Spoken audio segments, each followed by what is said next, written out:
पाकिस्तान के defence minister Khwaja Asif ने announce किया है कि पाकिस्तान डिफॉल्टेड। उनका कहना था कि पाकिस्तान डिफॉल्ट कर गया है, मुल्क का दिवालिया निकल चुका है। तो वहीं मार्च तिमाही में भारत की जीडीपी दर अनुमान से ज्यादा दर्ज की गई है। भारत में देखते हैं तो भारत की जो फाइनेंस मिनिस्टर है उनका कहना ये है कि इंडिया की जीडीपी जो है वो बिल्कुल जी 8% तक जा सकती है और जाने के लिए बिल्कुल तैयार है। भारत को हमने देखा कि वो आगे की तरफ ही बढ़ता दिखाई दिया और उनकी इकोनॉमी जो है वो अब 8% जीडीपी बताई जा रही है। साथ ही उनका ये कहना है कि थर्ड लार्जेस्ट इकोनॉमी भारत बनने जा रहा है। इंडिया जो है वो $5 ट्रिलियन की इकोनॉमी बन सकता है, जबकि आज ये खबर लेटेस्ट जो डेवलपिंग स्टोरी ये है कि पाकिस्तान के पास जो $3 बिलियन के जो फॉरेन एक्सचेंज हैं वो रिजर्व रह गए हैं, उससे भी कम हो गए हैं। से ग्रोथ कर रहे हैं और हम जो है IMF कह रहे हैं कि इस पूरे साल में 2% ग्रो करेंगे। मैडम इसका यही हाल, किधर हम किधर, ये इसका यही हाल है। वजीर आजम ने खुद अपने पैसे बना लिए, हमारा क्या बना? कुछ भी नहीं। पाकिस्तान इसी बात से तरक्की नहीं कर रहा। वजीर आजम खुद कहाँ पे पहुँच गए हैं। इंडिया के वजीर आजम पैसा नहीं अपना बना रहे, नहीं बना रहे। सही बात है। हाँ जी। और उसी के साथ सरहद के उस पार का वजीर आजम कह रहा है, आवाज आ रही है, हम तक आपके रोने की आवाज पहुंच रही है। नहीं, माफ कीजिएगा, ये नहीं कहा उन्होंने, मुझे लगता है मैंने गलती से थंबनेल पर भी ये लिख दिया।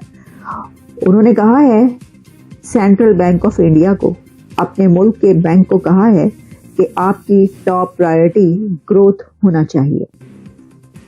और एक और खबर पर भी बात करेंगे और वो ये है कि पाकिस्तान की क्रिकेट टीम को अब पाकिस्तान आर्मी ट्रेन कर रही है।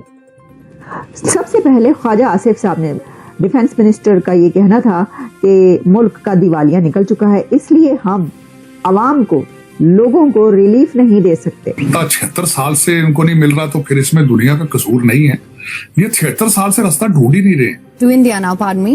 India will continue to be the world's growth engine. The country's finance minister Nirmala Sitharaman has said that the GDP it is on track to grow by 8% or more in the first 3 months of 2024. बिल्कुल साथ neighbour country India है, वहाँ पे उनकी economy खबर के मुताबिक 4 trillion की, यानी कि दुनिया की तीसरी बड़ी इकोनॉमी बनने जा रही है। क्या कहते हैं आजाद, मतलब ये है कि हमने जो सफर है वो इकट्ठा शुरू किया, हम उनसे अलग हुए 1947 में। वो जिस पोजीशन पे थे ऑलमोस्ट हम भी उसी पोजीशन पे थे।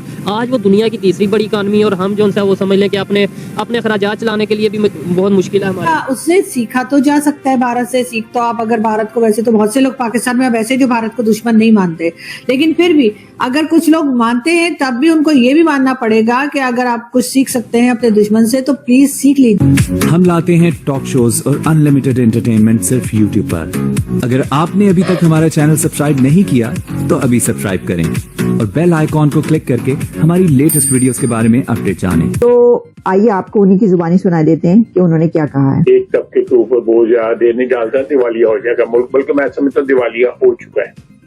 तो इस सूरत हाल में जो है फौरी तौर पर कोई बड़ी रिलीफ तो जो है नहीं दी जा सकती। उन्होंने ये कहा कि मुल्क दिवालिया होने के करीब है, लेकिन फिर उन्होंने कहा कि मुल्क हो चुका है। मैं तो समझता हूँ कि मुल्क दिवालिया हो चुका है और इसलिए हम लोगों को रिलीफ नहीं दे सकते। तो ये लोगों को रिलीफ ना देने के लिए आप बहाना कर रहे हैं कि मुल्क दिवालिया हो गया है, या वाकई मुल्क डिफॉल्ट हो गया है और आप बहाने से ये बता रहे हैं। भाई ये साफ साफ बता दें आप, इसमें जो है वो इधर उधर जाने की क्या जरूरत है। पतली गली से आप बिल्कुल सामने आकर बताइए कि जनाब ये हो गया, और वो उन्होंने बता ही दिया। ये जो हम कई सालों से सुन रहे थे कि मुल्क दिवालिया होने के करीब है, मुल्क डिफॉल्ट हो जाएगा, तो अब वो अच्छा, इससे पहले भी एक मरतबा ख्वाजा आसिफ जो डिफेंस मिनिस्टर हैं वो ये बात कर चुके हैं कि मुल्क जो है वो डिफॉल्ट हो गया है।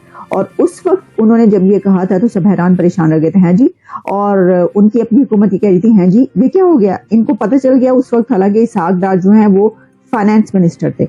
अब इसहाक डार फाइनेंस मिनिस्टर नहीं है, बल्कि फाइनेंस मिनिस्टर हैं मिस्टर औरंगजेब साहब, लेकिन जो अनाउंसमेंट है वो डिफेंस मिनिस्टर ही करता है।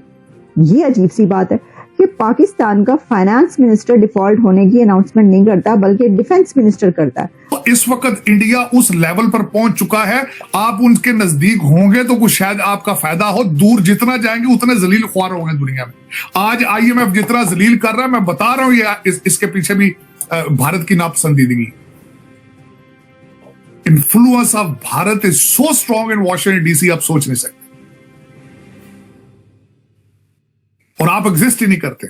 You don't exist in Washington DC. अगर हम भारत में देखते हैं तो भारत की जो फाइनेंस मिनिस्टर है उनका कहना ये है कि इंडिया की जीडीपी जो है वो बिल्कुल जी 8% तक जा सकती है और जाने के लिए बिल्कुल तैयार है। ये हम मानते हैं कि पूरी दुनिया में जो है एक तरह से प्रॉब्लम्स आई थी कोविड के बाद, चाहे वो यूरोपियन कंट्रीज हो या दूसरी कंट्रीज हो, वो जरूर प्रॉब्लम्स फेस कर रहे हैं, लेकिन भारत को हमने देखा कि वो आगे की तरफ ही बढ़ता दिखाई दिया और उनकी इकोनॉमी जो है वो अब 8% जीडीपी बताई जा रही है। साथ ही उनका ये कहना है कि थर्ड लार्जेस्ट इकोनॉमी भारत बनने जा रहा है, तो उस बात में कोई शक शुबा नहीं रह गया है लोगों को और लोगों का यकीन है कि ऐसा ही कुछ होने जाएगा। लेकिन उससे सीखा तो जा सकता है भारत से। सीख तो आप अगर भारत को, वैसे तो बहुत से लोग पाकिस्तान में वैसे जो भारत को दुश्मन नहीं मानते, लेकिन फिर भी अगर कुछ लोग मानते हैं तब भी उनको ये भी मानना पड़ेगा कि अगर आप कुछ सीख सकते हैं अपने दुश्मन से तो प्लीज सीख लीजिए। इसलिए कि बात सिर्फ आपकी पर्सनल इकोनॉमी की नहीं है, बात हो रही है मुल्क की। जो मुल्क में लोग रहते हैं, जो बेचारे परेशान हाल हैं, उनके लिए ही सही, लेकिन थोड़ी सी अकल कर लीजिए, थोड़ी सी कुछ बातें सीख लीजिए। लेकिन बातें सीखने के लिए जाहिर है कि भारत के न्यूज़पेपर भी पढ़ने पड़ेंगे, टीवी चैनल्स को भी देखना पड़ेगा, भारत के लोगों को भी सुनना पड़ेगा। 25-26 करोड़ की आबादी का क्या करेंगे? जो बच्चा यही बात कर रहा है कि हर एक को अपना काम करना चाहिए, चाहे वो फौज हो, वह फौज अपना काम करे, यानी कि सरहदों की हिफाजत और सिक्योरिटी का, और इसी तरह से पॉलिटिशियंस अपना काम करें, तभी मुल्क जो है वो सही तरीके से चल पाएगा। चीमा साहब, आप दुनिया, वो कहते हैं वो दिन गए जब खलील मियां फाख्ता उड़ाया करते थे भाई। वो दिन गए जब अफगानिस्तान में आपने कंटेनरों में से डॉलर उड़ाए, आपने याशियां की तो कोठियां खरीदी तो इधर पैलेस बनाए। वो दिन गए। आप बाइडेन ने अब आपको कुछ करना पड़ेगा भाई। और आपके पास क्या है? पेट्रोल नहीं, मोटरसाइकिल चलाने वास्ते जहाज किश्तियां की पाना ने किश्तियां कास्ट दी पाकिस्तान दी नेवी दी पानी दे चलदियां होंदियां। लेकिन चीमा साहब, दर हकीकत मैं जो सारा लुबे लुबाल जो निकाल ले, जितना लुबे लुबाल, बात खत्म होती है नेशनलिज्म, बात के नेशनलिज्म। जब आप अपनी नेशनैलिटी में प्राइड ना रखते हो, वही हालत होती है जो पाकिस्तान की। सियासत खेल रहे हैं सभी सियासत खेल रहे हैं और मुल्क का जो हाल ये हो रहा है, तो वो कह रहे हैं कि जनाब दिवालिया हो गया। और उसमें उन्होंने कहा कि टैक्स नहीं देते। अब टैक्स ना देने की वजह से मुल्क दिवालिया हुआ है। कभी कोई दुनिया का मुल्क टैक्स ना देने की वजह से, यानी गरीब अगर टैक्स नहीं दे रहा तो उसकी वजह से दिवालिया हुआ है। गरीब पे तो टैक्सेस जो आपने लगा दिए हैं, उसके जो बिल आ रहे हैं, वो तो उसकी वजह से खुदकुशियां कर रहा है। 50-50 हजार बिल जो है वो बिजली का एक मजदूर के घर आ रहा है, तो उसके ऊपर तो लोग गालियां दे रहे हैं। तो आप ये कह रहे हैं, लेकिन अब इसको ये डिक्लेयर किया उन्होंने और ये ऑफिशियली डिक्लेयर किया, ये तो वही बताएंगे। लेकिन ये बात जब सरहद पार तक पहुंच रही है, वो आपको पता है ना, पहले एक वीडियो वायरल हो चुकी है। नरेंद्र मोदी साहब क्यों कह रहे हैं आपके रोने की आवाज मुझ तक पहुंच रही है, वो यही कह रहे हैं। वो कह रहे साढ़े रोन की आवाज इत्थे तक आ रही है। फिर डिफॉल्ट ही हो जाए, जान छोटी। तारसम यूनान भी तो डिफॉल्ट कर गया था, स्पेन कर गया था, बड़े बड़े मुल्क कर गया था। ये हो गया जैसी जड़ा ਤੇ ਤੁਸੀਂ पर्सनली तो दसा डिफॉल्ट हो चुके हो बड़े अरसे से तुसी। इसमें कोई ऐसी ढकी छुपी बात नहीं है, लेकिन दुआएं दे डॉक्टर अब्दुल कदीर को, बस अभी तक उसकी वजह से चलता रहा पाकिस्तान।